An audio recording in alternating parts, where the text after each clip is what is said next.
Okey, baik. Assalamualaikum. Kita mula dalam lagi 2 minit. Kita tunggu dia punya timer countdown ni.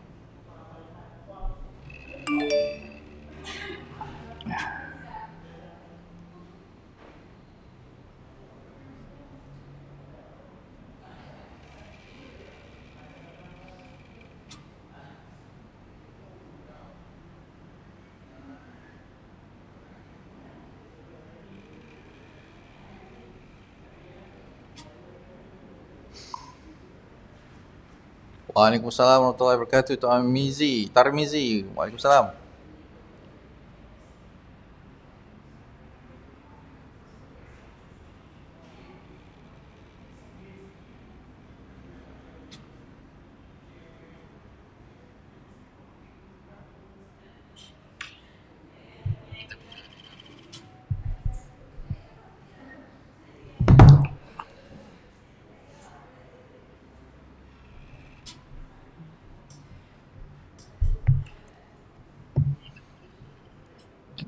Hari ni kita topik apa, minta share mana Wan? Minta share dekat grup. Minta share dekat grup.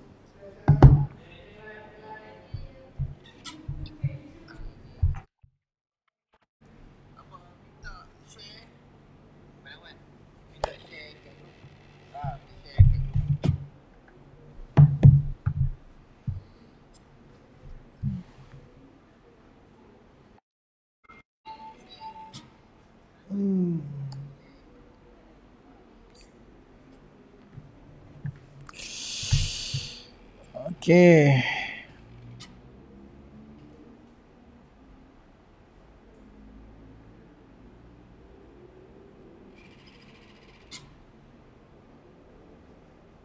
Okey, saya rasa saya start ya. Okey, jap saya tengok hari ni punya message ni ada daripada Cik Puan Liza kita. Okey. Dia cakap Assalamualaikum Tuan Azam. Waalaikumsalam warahmatullahi. Boleh bagi penerangan sikit tak Tuan? Okey, berat badan saya dah turun sangat lah Tuan. Okey. Dia dekat sini Alhamdulillah saya dah sihat, tak ada sakit-sakit dah sebab saya ikut MBB dan hafal badan dah selesa sangat. Okey, selesai masalah. Cuma sekarang duk fikir ni berat badan turun sangat. Macam mana tu Tuan? Okey, start minum hafal awal bulan 4. Okey, kita tulis ya.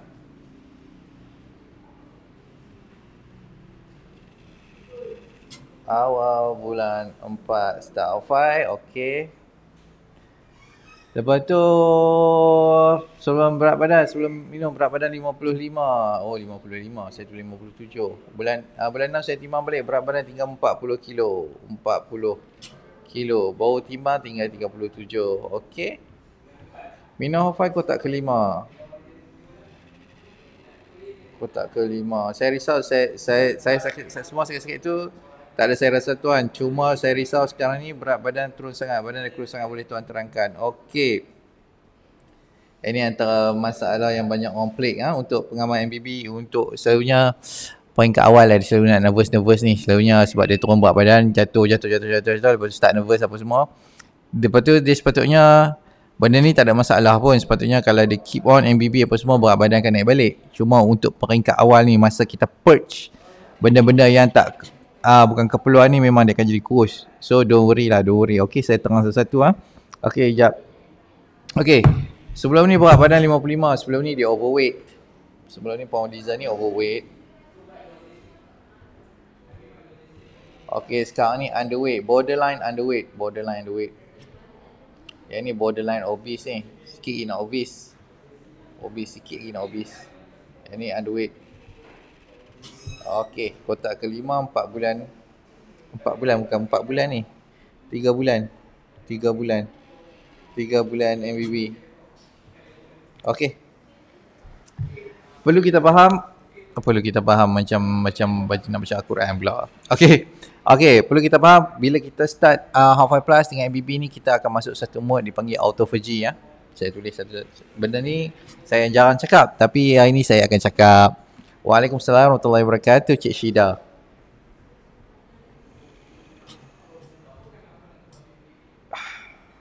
Okey, mode dipanggil mode autophagy. Kalau kita MBB yang betul lah, MBB yang betul. Lepas tu kita R5 plus. Kita akan set mode satu masuk ni, mode dipanggil autophagy. AUTOPHAGY.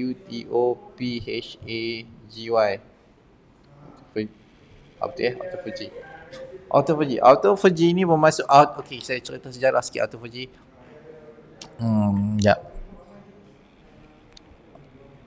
Ubah sikit komen ni. Tak nampak dah, saya tak nampak saya tulis apa ni. Bawa sikit bunyi boleh tak? Bawa sikit bunyi triangle lah. Dia ni apa, fakta sikit. Okay. Autophagy ni dia yang jumpa dia seorang biologist, nama dia Yoshinori Osumi. Yoshinori Osumi ni yang jumpa autophagy ni. Okay, dia Nobel Prize winner lah. Okay, bila kita masuk mode autophagy ni, bermaksud badan kita akan purge. Purge ni kira buang, bukan buang, dia lebih kepada recycle. Dia recycle protein dan fats yang bermasalah, sama ada rosak, damage, resistant kepada insulin ke apa. Yang ni untuk protein masa, silap tadi saya cerita pasal sel ni untuk protein, muscle lah, sekarang kita cerita muscle dan fats yang bermasalah, yang rosak, dan convert kepada energy. Okay, ni autophagy. Satu lagi kalau untuk sel badan yang mana rosak, resistant kepada insulin, yang mana ada virus, bakteria apa semua, dia akan purge, buang. Lepas tu dia akan purge, buang lah, kira dia bersihkan badan daripada untuk masalah-masalah ni. Okay, dalam proses ni memang berat badan akan kurang lah, macam biasa, sebab dia purge habis. So ni satu berat badan akan kurang. Awal-awal ni dia akan purge semua yang bermasalah akibat kita punya lifestyle, akibat kita punya makan makanan yang tak apa nak sihat apa semua, yang membentuk kita punya darah daging apa semua. Dia akan purge habis. So berat badan waktu ni akan turun. Satu lagi ditambah dengan kita masalah insulin resistant, yang dia purge juga kita punya masa untuk dijadikan energy kita. Benda ni dia berlayer-layer. Okay, akibat benda kita masuk mode autophagy ni, dia memang akan mengecilkan muscle. Muscle dan fats, especially muscle dan fats. Berat badan akan turun, tapi masalah selesai. Berat badan masa turun, masa kecil. Fat kurang. Tapi in the end masalah selesai. Dan untuk nak naikkan berat badan balik, untuk masuk BMI normal balik, kita kena workout. Kita kena bersenam dengan resistant punya training. Angkat berat, angkat besi untuk kita build kita punya masa yang lost tadi. Dan bila kita workout, dia akan produce hormon untuk kita bina masa dengan kadar lebih cepat. Itulah sahaja untuk selesaikan masalah berat badan turun akibat kita dah masuk mode autophagy. Kita selesai masalah insulin resistant kita, selesai semua masalah kesihatan. So it's time to build balik kita punya masa loss. Itu sahaja. So untuk saya detailkan lagi, benda ni kena detail. Okay, cara untuk masuk mode autophagy. Siapa yang praktis MBB, dia memang masuk mode autophagy. Ada time untuk lari lah, sebab kita praktis satu low carb diet. Ada echo lah. Ada echo? Rasa tak ada echo kot. Tak ada kot echo. Mungkin saya cakap dekat sangat kot. Okay. Satu, untuk masuk mode autophagy, kita kena buat low carb diet. Sebab kita punya badan bukan untuk kita simpan karbohidrat, simpan glukos ni, dia bukan unlimited, dia limited. Kalau kita excess saja kita punya carb punya storage, dia akan jadi masalah insulin resistant. Satu perkara buruk teruk lah. Dan bila kita jadi insulin resistant, kita akan damage kita punya masa, kita damage kita punya sel yang need to be purged, need to selesaikan, need to recycle balik. Okay, itu satu. So untuk nombor dua, nampak macam letih sikit hari ni. Saya memang letih sikit hari ni. letih jawab soalan banyak sangat. Memang minta maaf sangat kalau saya nampak letih. Okey. Nombor 2. Sekejap saya tengok handphone Sekejap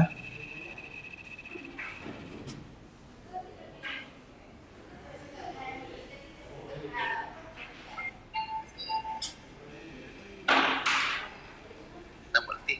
Okey. Nombor 2. Saya tengok handphone Sekejap. Dia tak ikut sangat. Okey lah. Okey, dah apa? Kita sambung. Okey, nombor 2, high fat diet. Ini high fat diet lah. High fat diet ni memang kita amalkan lah untuk MBB ni memang ada high fat diet pun. Okey, nombor high fat diet ni contoh macam makan daripada daripada sumber binatang ataupun daripada sumber plant based diet pun ya juga, macam buah avocado apa semua tu kita avocado, buah nuts, kacang kita. Yang ni telur, yang tu kita punya high fat diet lah. Okey, nombor 3. Kita praktis intermittent fasting, IF. Ataupun puasa full. Puasa ni Tuhan buat memang untuk kita lah, memang untuk kita selesaikan masalah memang untuk purge lah, untuk purge ni kita buang, recycle balik badan kita untuk kita dapat renew satu badan baru. Tapi disebabkan diet kita yang penuh dengan makanan yang tak elok lah, kita makan terbalik sekarang ni. Bagi saya untuk sebulan puasa tu tak cukup. Untuk sebulan tak cukup. Kita kena sentiasa praktis berpuasa ni satu perkara yang penting. Praktis berpuasa untuk kita ada badan yang sentiasa sihat. Okey, nombor 3. Okey, sekejap. Untuk nombor 4, exercise lah. Exercise. Yang ni paling, exercise ni selalu orang terlepas pandang dalam MBB ni, selalu orang terlepas pandang untuk exercise ni untuk kita nak build balik kita punya muscle loss ni. Ni sangat antara penting, crucial step. First kita praktis untuk sepatutnya bawah ni dia ada satu low carb diet dengan microbiome diet. Microbiome ni yang mana kita praktis, kita tak boleh makan sayur cruciferous, kita tak boleh makan legume apa semua tu. Yang tu kita punya microbiome diet lah. Yang tu untuk pulihkan usus. Lepas tu kita praktis low carb diet sekali lah. Lepas tu start daripada situ kita praktis high fat diet sekali. Yang ni sekali sepatutnya. Sama juga IF ni, MBB ni lengkap lah. MBB ni semua lengkap dah. Cuma MBB ni saya kurang fokus bab exercise. Orang terlepas pandang bab exercise. Bab exercise ni satu benda yang sangat penting untuk naikkan berat badan balik. Sebab sebelum ni kita lost kita punya muscle mass. Bukan kita lost fat mass juga. Tapi fat mass tu kita tolak tepi. Dia tak penting sangat pun. Yang penting kita lost muscle mass. Muscle mass ni sebab kita masuk mode autophagy akibat masalah insulin resistant yang sebelum ni menyebabkan kita kehilangan berat otot. So memang kena workout balik. Okey, cara workout yang paling okey sekali untuk bina balik otot yang hilang ni, dia resistance training. Resistance training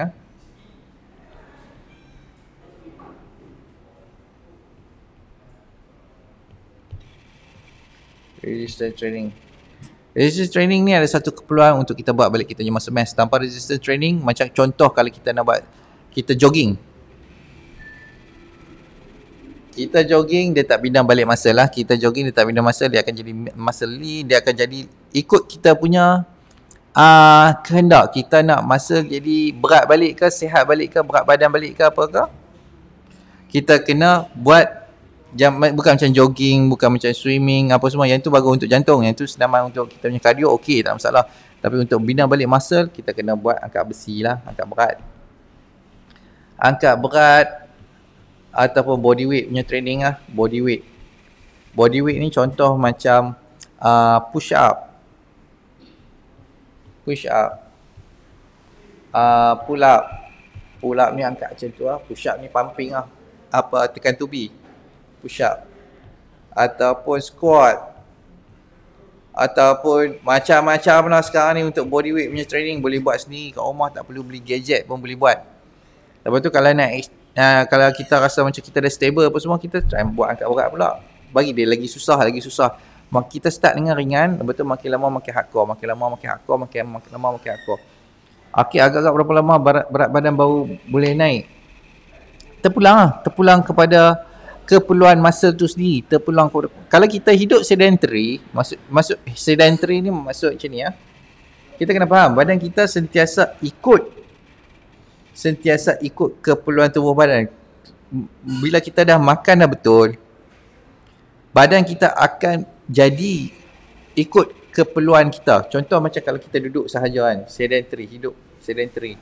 Kerja dia tak buat apa, kerja tengok TV, pergi office, duduk atas kerusi, tak buat kerja komputer, lepas tu balik makan tidur apa semua kan. Itu memang jemput penyakit lah.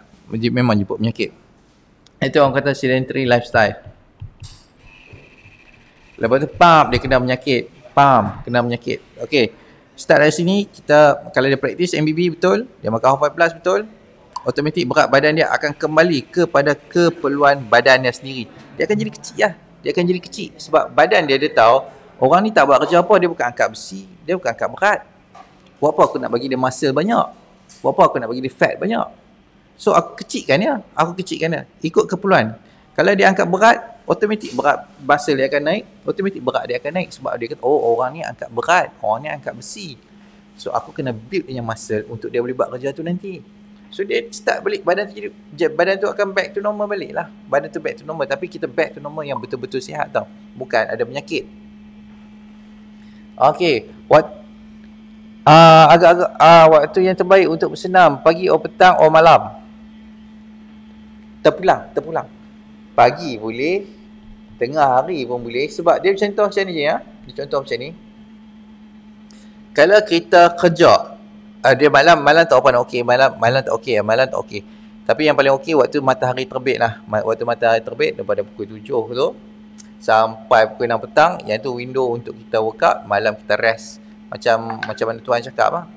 Dia jadikan siang untuk bekerja, malam untuk berehat. So siang tu bekerja tu sepatutnya manusia ni Tuhan jadikan, tengok ada tangan, ada kaki, ada tanah untuk mencangkui kau, untuk buat kerja pakai kudrat. Yang tu keperluan muscle tu ada. Kalau kita tak buat kerja pakai kudrat, buat apa muscle tu nak ada? Kita kena tahu badan kita self-healing, self-regulate. Dia akan ikut keperluan badan kita. Kalau kita malah tak buat kerja apa, kita makan bagi betul, memang besar tu je lah berat. Dia sama juga macam orang Masai. Macam orang yang paling, bagi saya orang paling sihat dekat dunia ni orang Masai yang dekat Afrika tu. Kalau dia tak guna muscle dia tak bekerja apa semua, badan dia kuih kering lah. Memang kuih kering. Cuba kita tengok, badan dia muscular. Sebab apa? Dia perlu untuk nak pergi memburu apa semua. Sebab tu badan dia muscular. Cuba dia tak workout langsung, kecil kuih kering. Itu apa yang berlaku sekarang ni. Okay,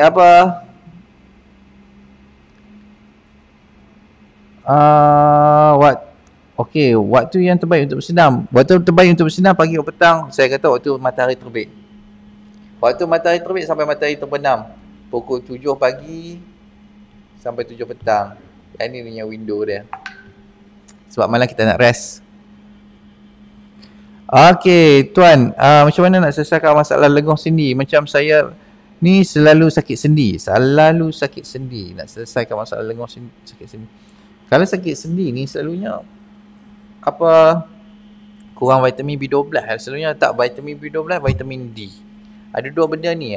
Ataupun kalau dia lenguh, picit-picit sendawa, lepas tu hilang lenguh.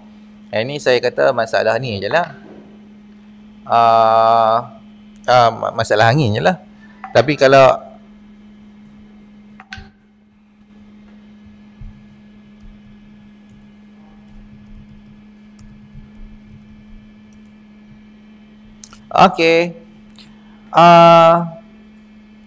untuk Tuan Zaidi saya kata top up vitamin D, top up vitamin B12.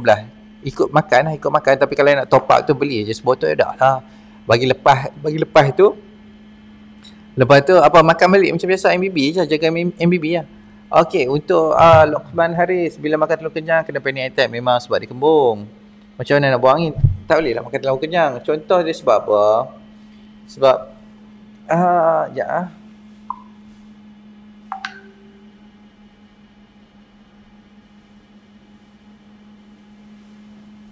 Okey, jap.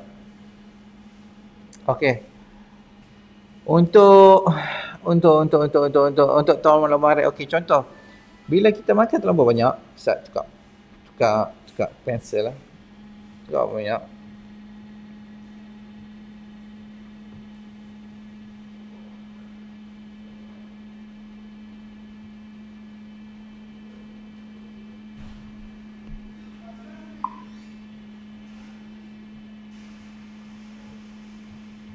Okay.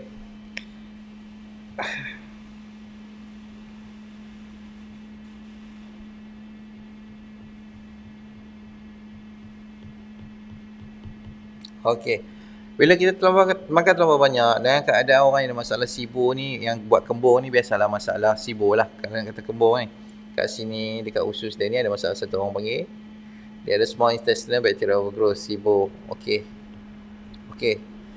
Bila kembung, kalau dia makan terlalu banyak, dia akan dilute kita punya asid perut ni. Dia sebab first masalah dia ada masalah asid perut kurang. Maksudnya gastric juice dia tu kurang acidity. Ini maksud dia asid perut kurang. Gastric juice kurang acidity. Okey. Bila dia makan terlalu banyak, dalam satu ketika asid perut ni tak cukup untuk nak cope dengan makanan yang dia terima pada atas ni. Okey, dia masuk. Faham? Tak boleh terima. Okey, apa yang berlaku? Okay, kita kata kat sini ada satu pancreas jantung kat sini. Okey. Pancreas bila dia turun masuk kat sini, yang ni saya panggil pyloric sphincter, injak bukaan untuk sebelum dia masuk duodenum. Pyloric sphincter. Okey. Bila kita punya acidity tak cukup, ni bila proses makanan apa semua dipanggil chyme. CHYME dipanggil chyme. Ataupun makanan yang dah dicerna lah, dah diproses, hancur dah. Tapi tak hancur sangat lah sebab dia ada masalah asid pupang. Dia turun kat sini saja. Kalau acidity dia tak cukup, dia tak trigger kita punya pancreas untuk tembak sodium bikarbonat. Sodium bikarbonat ni kerja dia untuk neutralizekan asid daripada perut ni. Dia turun kat sini, walaupun dia acidity kurang, dia tetap asid. pH dia 3 ke 4, dia tetap asid. Bila turun kepada perut kita ni, dia akan rasa pedih, panas. Itu selalunya 30 minit. Orang kalau makan banyak ni 30 minit, lepas tu perut dia rasa pedih, panas, macam terbakar sikit. Lepas tu dia akan start kembung. Itu benda biasalah. Lepas tu, okey, untuk panic attack, dia kata kena panic attack. Okey, tak apa. Kita cek ya.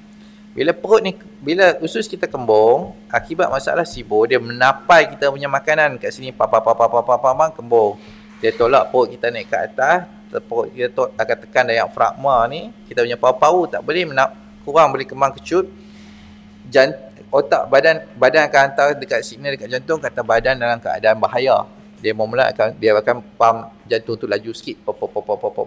Lepas tu kalau orang tu tak release dia punya pressure gas dekat sini, dia tak release kan, dia tak sendawa, dia tak kentut, dia tak tahu nak buat macam mana, automatik dia akan kena panic attack sebab otak akan tembak adrenalin masuk jantung supaya orang tu lawan atau lari pada bahaya lah. Contoh dia macam ni macam dia jumpa dengan beruang lah. Beruang tengah cekik dia. Beruang tengah cekik orang. Tak boleh beruang tak cekik orang.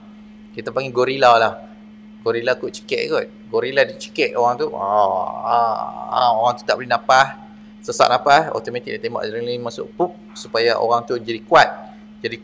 Supaya dia boleh lawan gorila tu ataupun lari pada gorila tu. Apa itu yang berlaku tu? Dia punya panic attack tu adalah untuk, memang kena bagi panik, bukan kau kena cekik dengan gorila tu. Dia badan dia dalam keadaan relax, tenang. Gorila cekik aku, tak apalah, biarlah gorila ni cekik. Tak boleh, dia kena panik. Dia kena panik untuk lawan bahaya tu. Sama juga berlaku kalau kita kembung, tak boleh nafas, semput, badan akan cakap orang ni dalam keadaan bahaya, aku tembak adrenalin masuk ke jantung, bagi dia laju pap, yang tu yang panic attack tu.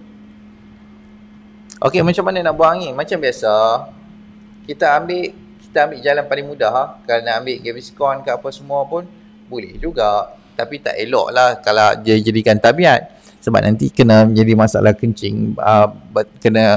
Bukan kata antacid lah, lagi duduk cakap-cakap lagi kena saman pula. Kita panggil antacid lah. Kalau kita ambil antacid, okey, kita kena faham macam mana kita punya otot LES tu function. Yang orang duk cakap masalah GERD ni otot LES longgar. Kita kena faham sebab apa dia tiba-tiba dia nak longgar tiba-tiba kan. Bulan semua bergerak, yang rimau duk mengaum, tiba-tiba otot LES tu longgar. Okey, kita kena faham dia punya macam mana dia punya mekanisme dia tu, function dia tu. Okey, ni kita kata ni perut. Lepas ni kita boleh fokus kat perut je lah. Okey, perut macam ni. Okey, perut. Okey, ini kata dia punya, kita punya acidity.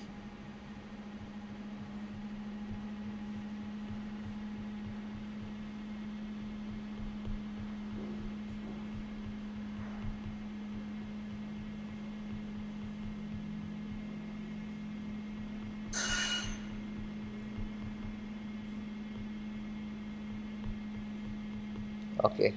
Kita isi perut Okey. Dekat sini dia ada satu injap nama dia, yang orang duk famous lah, orang kata orang masalah GERD dia ada masalah disfungsi. Yang ni otot ni otot dekat sini malfunction. Otot LES ni malfunction. Kita lukis sikit lah. Kita lukis bagi detail sikit. Macam tu awal. Okey, dia kata otot LES ni malfunction akibat ada masalah GERD. Tak, kita kena faham. GERD ni kalau bahasa dia panggil esophageal reflux disease.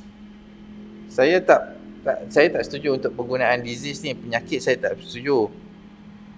Esophageal ni tak apalah, gastroesophageal tak, sebab dia memunca kita punya penghadaman. Okey. Kita kena faham. Kita punya otot LES ni, lower esophageal sphincter kita ni correlate, sejajar. Dia punya kekuatan injap tu sejajar dengan kita punya kepekatan asid perut. Kepekatan asid perut. Okey. Bila asid perut kita kurang, automatik otot LES kita, bila kita asid perut kurang, akibat kita ada masalah systemic inflammation, kita ada masalah kanser, kita ada masalah bawah pinggang, kita ada masalah rintangan insulin, kita ada masalah stres, kita kena kejar dengan rimau, kita kena jumpa hantu 24 jam, kita sakit kaki, kita cekam kuku, automatik kat sini kita akan ada masalah kurang asid perut. Sebab bila badan keadaan stres, kita dalam sympathetic dominant, kita ada mood lawatan alari, kita punya digestion ni dia jadi nombor 2. Dia bukan kot kita tengah kena kejar dengan rimau, kita dalam keadaan bahaya, kita tengah travel padang pasir, kita nak makan. Dia satu benda yang mustahil lah, kita punya darah, kita punya keperluan semua untuk kita punya survival, dia akan fokus dekat otak, dia akan fokus dekat kita punya hati, jantung, apa semua untuk memastikan kita terhidup. Tapi kita punya digestion dia akan jadi sangat slow, dia akan jadi sembelit, dia akan jadi ulcer dekat dinding perut, sebab dia automatik kat sini dia akan jadi masalah pengeluaran hydrochloric acid, pengeluaran mucus perut, dia akan terganggu sebab kita punya kat sini dia tak fokus dah. Kita punya bekalan darah dia tak fokus dekat sini dah, dia fokus tempat lain. Okey. Bila kita kurang kepekatan asid perut kita, automatik kita punya otot LES ni akan terbuka. Sebab apa dia terbuka? Sebab dia dah tahu, dia expect orang ni akan berlakunya masalah SIBO, small intestinal bacterial overgrowth. Dia akan berlakunya masalah gas. Kalau dia tutup rapat juga, katalah kita bagi senario. Okey ya. Ya, tengok. Okey, let's say kita bagi senario. Orang ni ada masalah asid perut kurang, dia ada masalah SIBO, tapi otot LES dia tutup rapat cantik. Apa yang jadi? Perut dia ni akan meletup. Sebab apa? Sebab dia tak boleh nak release pressure gas, dia akan meletup. So, otot LES ni akan automatik, dia akan automatik dalam keadaan relax. Bila orang ni ada masalah asid perut kurang, untuk nak release pressure asal daripada kita punya usus kecil. Macam itulah ceritanya. Okey. So, macam mana nak kuatkan balik injak otot LES kita ni? Senang sahaja. Selesaikan masalah stres semua ni. Selesaikan masalah stres, sama ada kita punya sel stres ke, kita ada masalah insulin resistant ke, kita makan tak betul ke, kita ada fikir kucing kita dah mati ke, teringat orang-orang lama ke apa ke, kita selesaikan semua tu. Benda ni stres ada 3, emosi, fizikal dengan makanan. Selesaikan 3 benda ni sekalipun, lepas tu repair dia punya damage akibat masalah 3 ni, baru kita punya asid perut tu kembali normal. Bila kembali normal, automatik kita punya otot LES tu kembali ketat. So macam itulah ceritanya. Untuk balik kepada nak buang angin, untuk nak buang angin senang saja. Kita faham otot LES kita sejajar bukaan injak otot LES kita ni sejajar dengan kita punya kepekatan asid perut. So macam mana kita nak dilute, nak cairkan asid perut? Minum air pun dah cukup dah. Minumlah air suam. Minum air suam banyak sikit. Dia dilute saja asid perut ni, cair saja asid perut ni lagi, automatik ni akan buka lagi luar. Lepas tu urut tekan lah bagi sendawa. Itu sahaja cara dia yang paling simple sekali. Okey, harap menjawab soalan Tuan Lokman. Tumbuk pancing beg boleh sekejap, lama-lama sempur. Angkat dumbbell yang satu pun dah okey bagi perempuan. Betul Cik Yaya, betul setuju. Mungkin undang majlis sekarang ni masalah apa pening tak kita. Ni masalah ada pening-pening lagi tak tahu apa punya yang mengenai selesaikan untuk masalah Fendi Fudo. Selesaikan dulu makan antibiotik tu. Okey. Maaf ada bakal badan jadi bintik merah dan kering sendiri. Memang. Yang ni orang kata dia trigger masalah kita punya autoimmune. Dia memang akan jadi macam tu. Okey. So, bila makan jadi mengah, kenapa ya adakah angin? Memang angin. So, untuk selesaikan masalah angin tu, sebelum makan tu, 30 minit ataupun 15 minit sebelum makan, minum sikit air suam, urut bagi sendawa dulu, lepas tu pun makan. Kalau tidak nak masuk banyak, tak boleh. Dia sangkut. Hantu je yang cekik orang. Hantu dia tak cekik orang. Cerita orang putih je hantu dia cekik orang. Cerita hantu dengan hantu Melayu ni. Cerita hantu. Tapi kalau betul dia kacau mental lah. Okey tuan, kalau masalah pedih perut, ini perut macam tu tuan. Okey.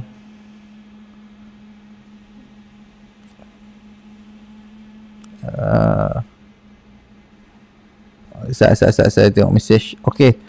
Hantu je cakap orang tuan kalau masalah pedih perut, ini perut macam mana tuan. Okey, check untuk ini kena elok buat skop lah. Nak tengok dulu apa masalah. Ada gastritis ke, ada gastric ulcer ke, yang ni check lah. Okey, kalau dah dapat check tu baru kita faham lah apa macam nak selesaikan. Kalau style conventional, dia suruh ambil PPI untuk reduce dia punya acidity perut kita, untuk stop penggunaan asid perut supaya dia boleh heal. Tapi bagi saya, sebab saya benda ni saya tengok banyak kali, dia berulang tau. Dia akan okey dalam masa 2 bulan, lepas tu dia berulang balik. Lepas tu okey masa 2 bulan, dia berulang balik. Sampai satu masa dia akan berulang, makan PPI apa semua pun tak berkesan dah, badan makin letih apa semua. Itu saya dah tengok pattern ni banyak kali dah. So, saya kata untuk kalau pedih perut, dini perut akibat masalah gastric ulcer, saya kata Alpha Plus dengan MBBI. Yang ni bagi saya cara yang paling elok lah. Yang ada sekarang ni cara yang paling elok, sebab saya yakin dengan apa yang saya buat, sebab saya faham. Kalau gastric ulcer ke apa semua, boleh. Kalau nak ikut conventional style, silakan. Nak ikut conventional style, makan PPI, makan antibiotik untuk H. pylori apa semua tu, silakan ikut dulu. Lepas tu kalau macam tak berapa nak boleh belah, dah rasa macam duk berulang, boleh cari saya balik. Saya yang tu saya boleh sempat repair, tak ada masalah. Jangan jadi masalah buah pinggang kena dialisis, yang tu saya memang tak boleh buat apa lah. Ataupun jadi masalah kanser usus. Dua benda ni lah yang saya tak boleh nak cater dah. Untuk satu masalah kanser usus bengkak sampai blok, nak buang air besar tak boleh. Yang ni masalah satu dialisis. Orang yang masalah buah pinggang kronik sampai dialisis memang tak boleh buat apa lah. Setakat nak reduce dia punya simptom boleh lah. Tapi untuk nak recover balik, dapat buah pinggang dia balik tu memang tak lah. Okey.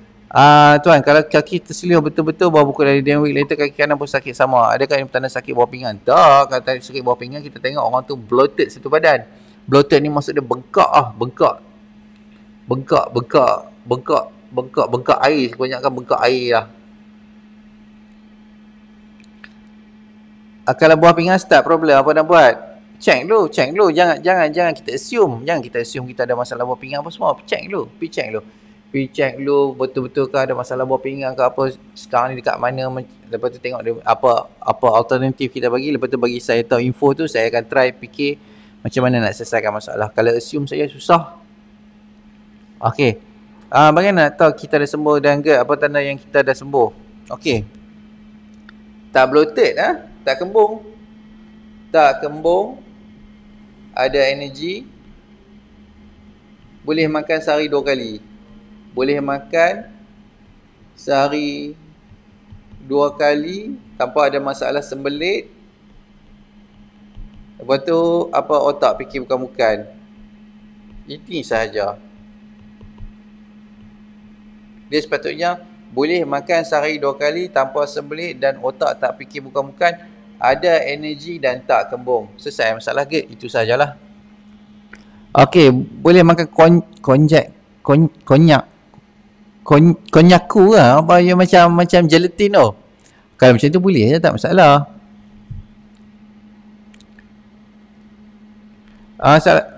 Tapi dia kata dia jenis fiber juga. Kalau nak makan sikit lah, jangan banyak, sebab benda tu dia ada kebolehan untuk menapai juga. Sama macam Hafai ni. Kalau Hafai ni orang baru-baru makan, kalau dia ambil satu secik terus, memang kembung mengelupur lah. Kalau untuk orang yang betul-betul ada masalah sibuk teruk, sebab tu saya nasihatkan untuk ambil setengah dulu. Tapi kalau kembung juga ambil suku dulu, sebab benda ni kena introduce juga. Kalau tidak, dia akan hadapi masalah nak hadam sayur pun tak boleh. Dia makan sayur, keluar apa buang air besar, keluar balik sayur, keluar balik warna hijau apa semua kan. So macam mana pun dia kena boleh hadam serat juga. Tapi kalau untuk kita makan serat kosong, tak payahlah. Waalaikumsalam warahmatullahi wabarakatuh. Hafai dengan Shopee, kenapa harganya berbeza? Okey. Yang ni memang masalah berat ni. Saya nak purge. Tunggu saat apa? Okey. Dekat Shopee, selalunya ejen main harga lah. Itu satu hal lah. Problem besar agak tu. Yang tu memang saya akan purge lah. Yang mana tak jual ikut harga HQ tu memang kena. Satu lagi Hafai lama. Hafai lama ni stok lama lah. Tak apalah, biarlah dia ada dekat situ pun. Nak buat macam mana. Satu lagi, dia untuk Hafai Plus saja yang saya berikan servis konsultan dengan servis group support MBB apa semua ni. Tapi untuk Hafai saja tak ada lah. Itu sahajalah beza dia. Dan kalau nak cepat, saya kata ambil Hafai Plus, sebab kualiti dia memang jauh beza lah. Dengan Hafai biasa jauh beza lah. Daripada segi dia punya pemanis apa semua pun memang jauh beza lah. Hafai biasa ni dia guna aspartam. Hafai lama ni guna aspartam. Hafai baru dia guna stevia. Lepas tu kandungan maltose dengan fructose dia ni untuk Hafai baru sangat kurang compare dengan Hafai lama.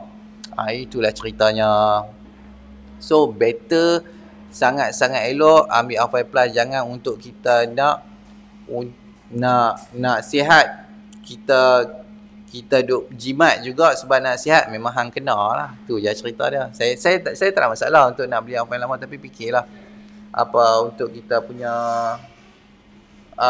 kita punya kesihatan ni nak sacrifice mana satu, duit ke ataupun kita nak sihat cepat. Itu saja. Okey, kalau hiatal hernia tuan. Satu lagi untuk Lazada, Shopee yang mana jual tak ikut harga price market. Dia harga price market tu dia service included sekali ya. Untuk servis MBB ni, untuk servis Diatech saya ni semua include dalam tu. Kalau untuk beli pada Shopee pada harga murah pada pasaran, memang saya tak provide untuk servis MBB tu, sebab saya nak kena staff nak kena makan, Diatech nak kena makan juga. Itu sahajalah. Jangan saving sangat untuk kesihatan. Yang saving sangat memang tak berbaloi. Okey, kalau hiatal hernia tuan. Okey, untuk hiatal hernia kita kena faham maksud hernia. Kita faham hernia ni bermaksud ada foreign object. Ada satu benda lain di dalam tempat yang tak sepatutnya. Kalau kita macam kena tikam dengan pisau tu masuk dalam badan.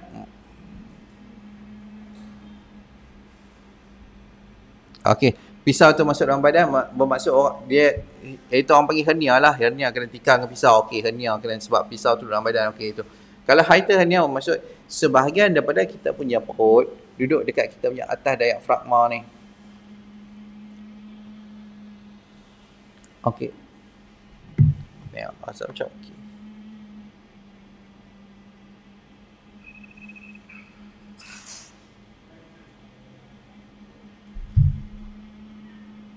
Okey, dia bermaksud hiatal hernia ni saya. Lukislah senang faham. Okey macam ni ya. Okey, ni kita punya perut macam tu. Maksud bahagian atas ni dia duduk kat atas sini. Atas daripada diafragma kita, dia masuk tempat lain. Okey, ni sebab kita punya pressure angin lah. Dia duduk pressure gas, dia tolak kita punya LES tu. Dia tolak sampai naik ke atas. Duduk kat sini. Tu memang problem lah. So cara nak selesaikan dia ada dua, sama ada prosedur ataupun dia boleh turun sendiri. Saya prefer kalau doktor cakap yang ni tak perlu prosedur apa semua lagi, tapi jangan duk makan PPI sebab benda ni tak soft dengan PPI. tak seorang PPI, tak seorang dengan antibiotik. Benda ni sebab dia fizikal, masalah fizikal. Macam mana pun kita tengok lu try R5 Plus dengan MBB, selesaikan masalah gas ni apa semua, tengok dia selesai sendiri. Kalau tak selesai sendiri, kena belah kat sini tarik balik, turun bawah. Itu je lah. Tuan, kalau ada yang melatonin saja boleh ke untuk mudah tidur? Ada jual. Nampak Azul kurang makan sayur sebab dalam R5 dia komplit tak jauh soal. Okey, bukan saya kurang makan sayur, saya tak apa nak saya lebih kepada carnivore punya diet lah, carnivore diet. Carnivore diet ni kira makan makan binatang lah banyak, makan buah puyuh ke apa semua tu kan, dan memang sangat-sangat kurang makan sayur ni, memang kurang sangat-sangat. Tak apa, benda ni saya test dekat diri saya sendiri dulu. Carnivore diet ni saya nak test dulu untuk dalam masa 5-6 bulan, tengok ada masalah kesihatan ke tak. Sebab benda ni antara benda baru lah. Carnivore diet ni antara satu benda baru. Saya macam mana pun saya kena test dekat badan saya dulu, tengok okey tak okey.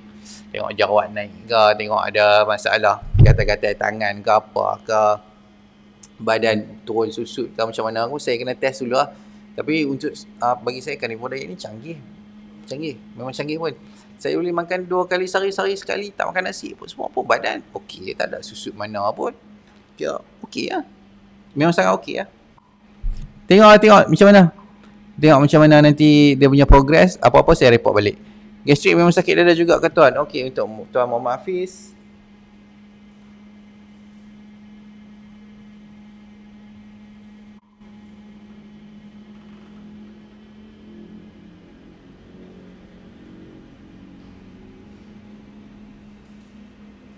Okey, untuk Tuan Muhammad Hafiz.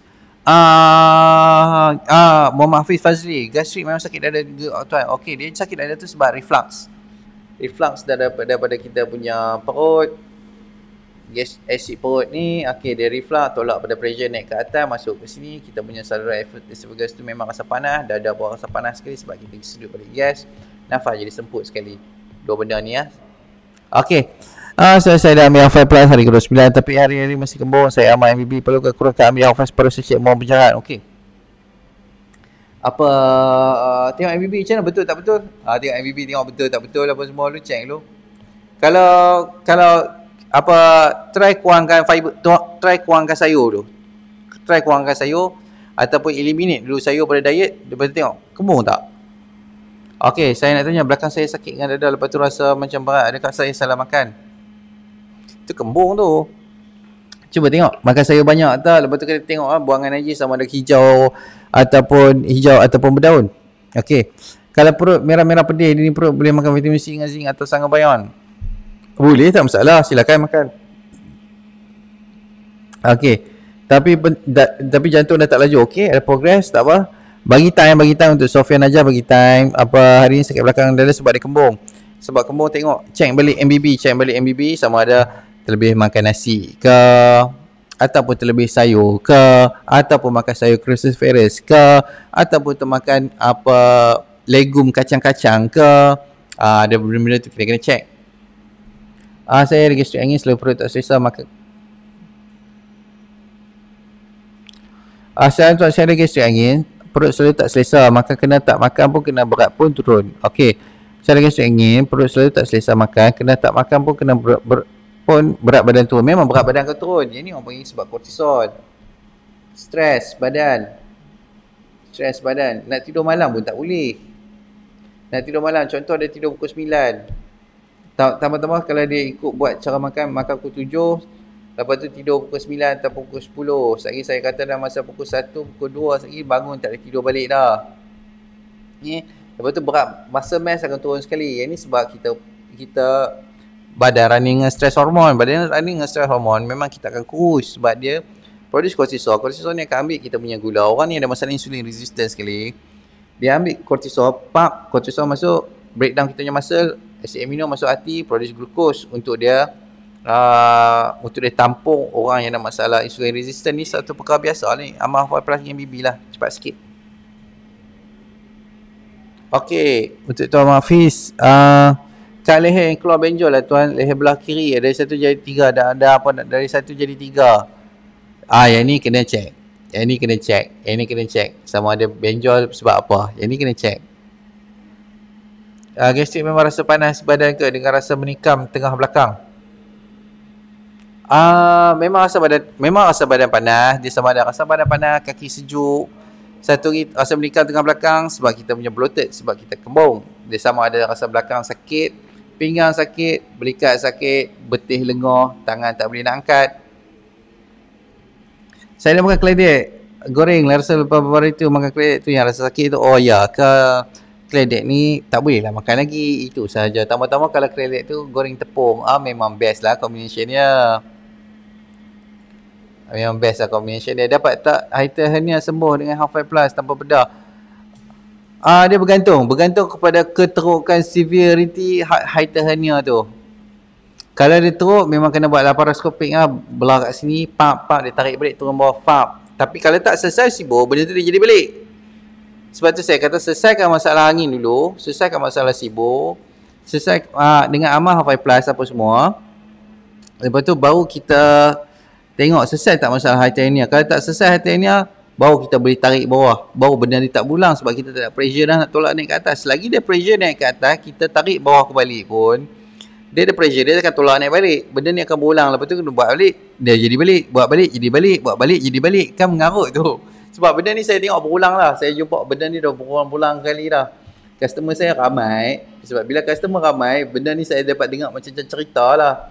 Ada yang buat hati ni, buat 2-3 kali dah punya polisi dia tak selesai. Ada yang sampai ikat ketatkan otot LES tu, ikat ketatkan, lepas tu tak boleh nak susah nak sendawa, panik gila-gila. Yang tu lah benda badan manusia ni dah design complete dah. Design dah complete. Cuma sekarang ni kita nak adjust saja balik. Akibat kita punya kesalahan, akibat kita makan tak apa nak betul, dia menyebabkan masalah sekian. So akibat salah kita sendiri repair lah. Badan manusia ni dah complete dah. Dia bukan tiba-tiba dia malfunction dengan apa tak tentu pasal. Tak. Sebab kita yang buat. So kita yang buat, kita yang kena repair lah. So macam tu lah ceritanya.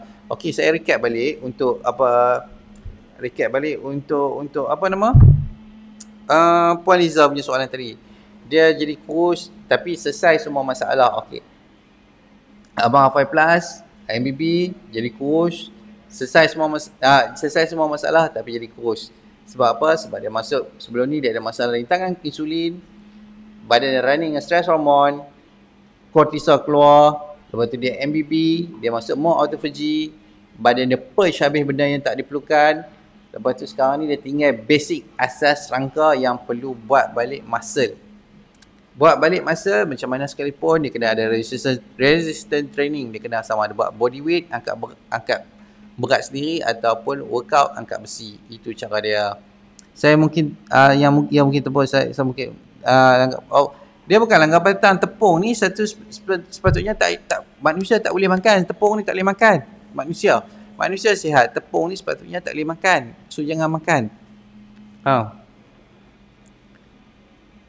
Okey, alhamdulillah. Daging kari tambah santan dah boleh makan.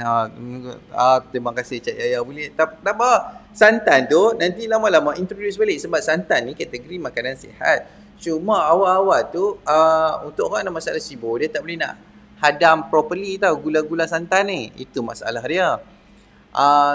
Bila dah rasa okey sikit apa semua, introduce balik santan ni sikit-sikit dalam kita punya diet. Sama juga macam sayur cruciferous apa semua yang cakap tadi. Macam brokoli, kubis, ataupun jenis legum. Kacang tanah, kacang dal, kacang hijau. Tu boleh makan. Cuma peringkat awal MBB ni dia tak boleh makan lagi. Cuma nanti dah kurang bloated, rasa badan dah okey apa semua, baru kita start intro balik benda-benda yang tak apa nak boleh makan pada peringkat awal ni, akibat usus kita kekurangan enzim untuk nak hadam benda ni. Bila perut makin sihat, kita punya gut microbiome kita, dia punya flora dan fauna dia tu semakin lama semakin ada berbagai jenis. Dia boleh hadam lah. Start boleh hadam brokoli, start boleh hadam kubis, start boleh hadam santan. Tapi dia tepung ni sampai bila-bila jangan, tak ada siapa pun yang boleh hadam lah. Tepung halus, bleach flour ni jangan nak makan lah. Itulah contohnya.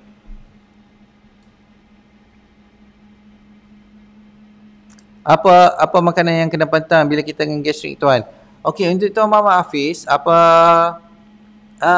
gastrik dia bukan pantang, dia makan bagi betul. Cuma peringkat permulaan tu lah macam saya listkan ini antara list yang tak boleh makan lah. Cruciferous, sayur cruciferous. Kalau dalam grup MBB ada cerita, cruciferous, jenis macam ada benda yang berlaktosa, macam susu, sayur legum ni macam kacang tapi nuts boleh makan. Apa lagi? Tepung. Okey.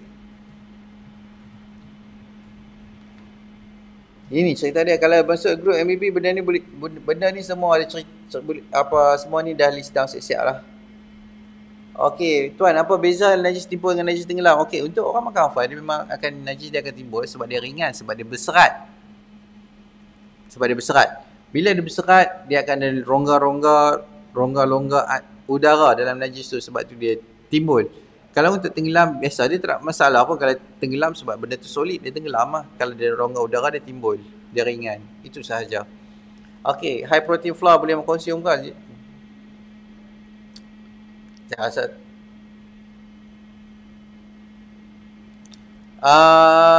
high protein flour boleh ke? Boleh konsum ke high protein flour? Rasa tak apa nak okey. Jangan nak konsum.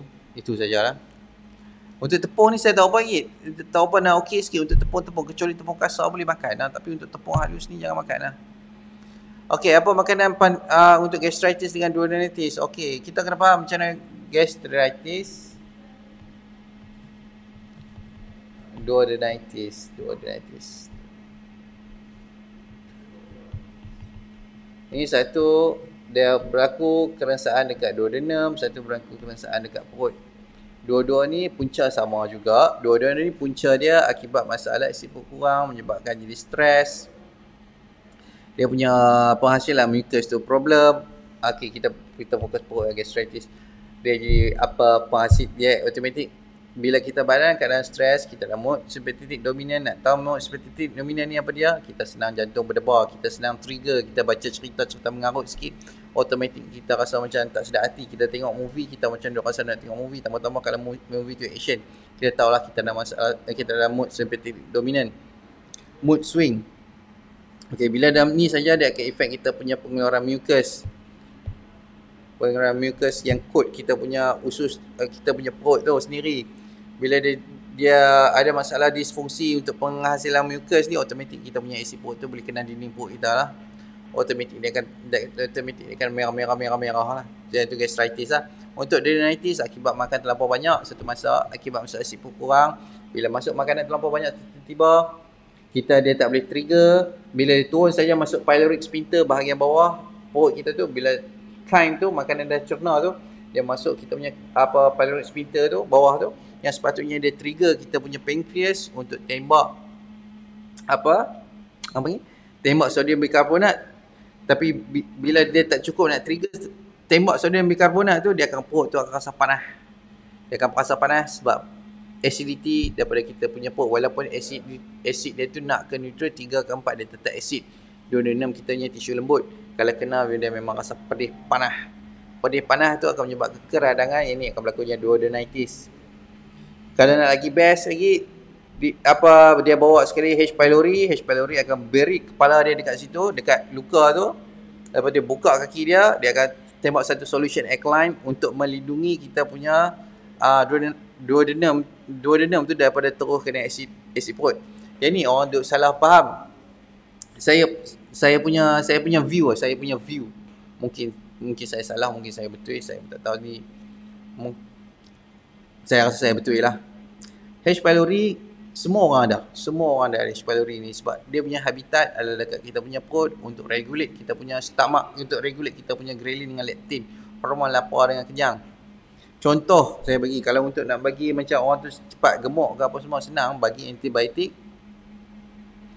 Bagi makan PPI, bagi makan antibiotik. Budak tu gemuk lah dia. Sebab apa? Sebab bila dia tak ada H. pylori dan dia punya perut punya flora ni, automatik orang tu dia akan hilang dia punya control appetite dia. Dia akan makan sampai gemuk. Kita faham juga macam mana apa fungsi H pylori tu, apa dia buat dekat dinding perut tu. Okey, let's say kita ada luka dekat sini ya. Okey, H pylori tu kepala dia macam drill. Tu macam drill macam tu. Lepas tu dia tentacle kaki dia macam tu. Dia akan drill kepala dia ni dekat tempat luka, lepas tu tentacle kaki dia tu akan buka. Tapi bila dia buka, dia akan produce satu solution alkaline. Kita kena faham sebab apa dia produce solution alkaline dekat tempat luka. Apa kerja dia, apa jadah dia buat macam tu. Kerja dia adalah untuk melindungi kita punya ulcer tu daripada kuih teruk. Daripada kena acid. Dia produce dia punya satu solution alkaline. So untuk nak solve benda ni, kalau conventional punya style, dia bagi antibiotik, lepas tu dia bagi PPI. Bila bagi PPI ni sebab dia macam mana pun dia kena nak kurangkan stomach acidity tu supaya antibiotik ni boleh bekerja dekat sini untuk bunuh kuman ni. Okey, selesai, matilah dia. Tapi apa yang berlaku lepas tu, orang tu tetap reflux kuih teruk. Dan benda ni akan berulang lagi. Gastritis tak kurang pun. Ini pelik dengan conventional punya style. Saya pun tak tahulah. Sebab saya bukan doktor, saya seorang kita, saya tak tahu. Tapi pada pendapat saya, untuk selesaikan masalah ni tak sepatutnya macam ni. Untuk selesaikan masalah ni sepatutnya kita regulate kita punya function badan manusia balik ya. Respect kita punya fiziologi ya. Cara badan kita manusia ni berfungsi normal. Baru benda ni selesai. Itu sajalah. Okey, apa minum air akali boleh ke tuan? Boleh, tak ada masalah. Okey, berapa harga Hafai tuan? Okey, jap. Siapa ada kat sini ya? Zul. Tengok komen tu masuk ah. Tengok komen live, betul masuk komen untuk berapa harga tu. Okey, apa untuk Tuan Hafiz, nanti Datuk Zul akan bersama tuan sebentar saya lagi ya. Okey, minum air akali boleh ke tuan? Okey, untuk air akali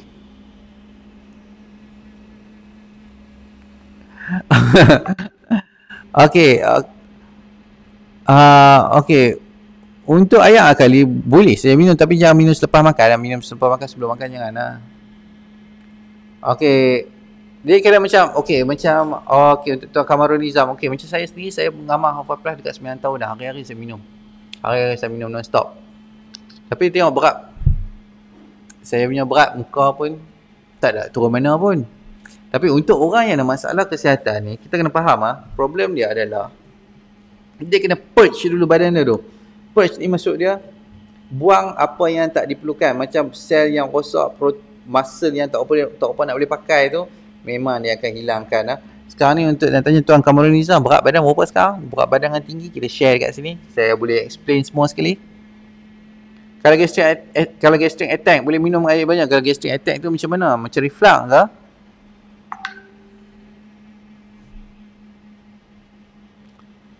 Minta Tuan Kamarul Nizam cerita dekat sini kita punya berat.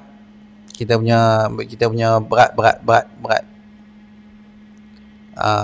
berat macam mana? Berat tinggi dengan berat. Lepas tu kita cerita jalan penyelesaian, sebab benda ni semua boleh selesai.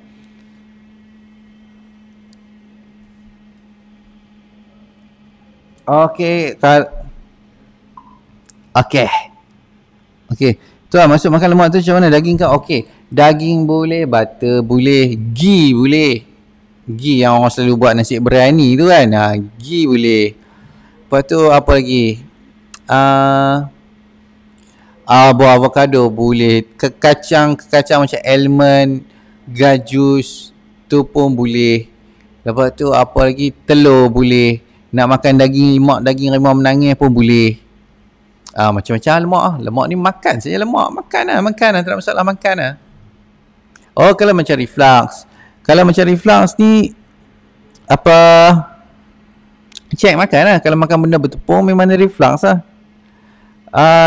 Dulu 70, sekarang 59, 60, tinggi 170.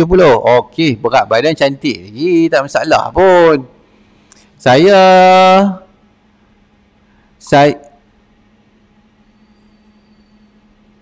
Okey, kalau 170, saya macam tinggi saya 174, berat saya 64. Kalau untuk 170, berat 59, tak ada masalah lagi. Berat badan cantik lagi.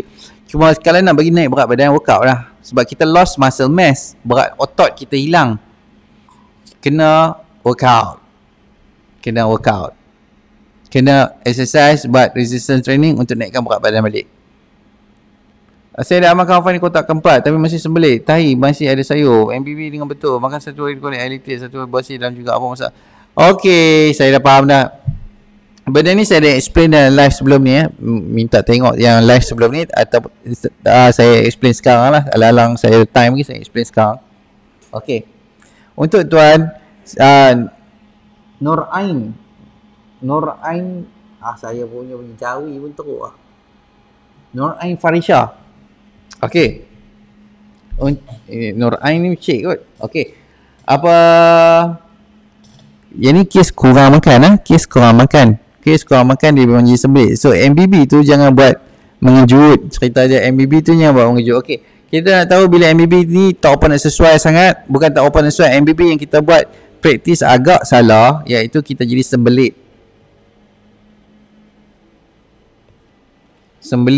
Lepas tu dengan kita badan kurang tenaga,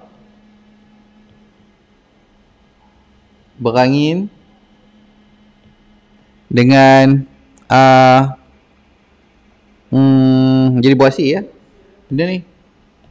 Yang ni MBB salah. Maksud dia sebab tengok Cik Nur Ain buat terus ekstrim punya version lah. Makan 2 kali sehari tak boleh lah. Makan 1 hari 2 kali sehari ni tak boleh. Untuk Cik Nur Ain, kemungkinan saya rasa cuba top up ke 3 kali makan dulu. Tengok 3 kali makan selesai tak masalah buasi. Selesai tak masalah sembelit. Dan tengok tengok apa najis ada tak sayur dengan warna hijau.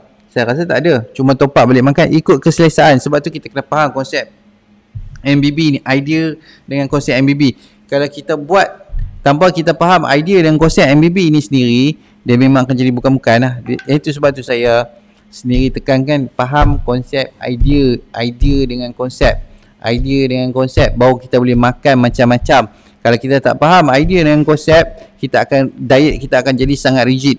Bila sangat rigid, kita akan stres dengan pemakanan kita sendiri hari-hari. Nak makan roti oatmeal, nak makan telur sahaja, tak boleh. Kita kena variasikan kita punya makanan baru kita tak stres. Macam tu lah. Tapi kena faham idea dengan konsep. Untuk Cik Nur Ain makan top up balik 3 kali makan, 3 kali sehari makan, tengok selesai tak masalah sembelit. Top up sikit karbo, tapi pastikan karbo tu lauk dia lagi banyak pada kita jumlah nasi lah. Lepas tu tengok selesai lah masalah sembelit. Saya kata selesai masalah. Buah orange boleh ambil ke tuan? Boleh, makan lah. Okey, baik, saya rasa sampai hari ni saya saya maafkan MB saya 2 kali buang pagi dan malam. Okey ke? Untuk 2 kali buang itu memang dia punya paling bagus. Dapat sehari bagus, 2 kali buang tu memang sangat-sangat bagus. Sangat-sangat bagus buang. Kalau 3 ke 4 kali tu cik birik dah lain macam dah. Tapi kalau 2 kali buang, najis solid, cantik apa semua, memang yang ni paling bagus. Maksudnya MBB betul. Itu MBB betul. Senang saja nak tahu MBB kita buat salah, kita jadi sembelit, kita jadi perut berangin, kita jadi fikir bukan-bukan, kita jadi risau, gelisah apa semua tu lah. Itu MBB salah lah. Maksud dia terlampau terus nak buat yang advance 2 kali makan. Jangan buat macam tu. Kita kurangkan sikit-sikit. Mungkin daripada awal-awal kita makan 4 kali makan, kita kurangkan sikit, slow ke 3 kali makan. Lepas tu kita kurang slow kepada 2 kali makan. Lepas tu kita maintain 2 kali makan, tengok dia jadi sembelit. Susah nak buang yang besar. Okey, kita top up balik 3 kali makan. Bagi selesa balik. Lepas tu slow kita kurang balik 2 kali makan. Lepas tu tengok balik 2 kali makan tu macam mana. Boleh maintain tak? Kalau boleh maintain, tak ada sembelit, tak ada kembung, tak ada apa semua, selesai masalah. Okey, itu sahaja kali ini ya. Terima kasih banyak semua. Terima kasih banyak. Okey, baik. Assalamualaikum. Kita jumpa esok ya.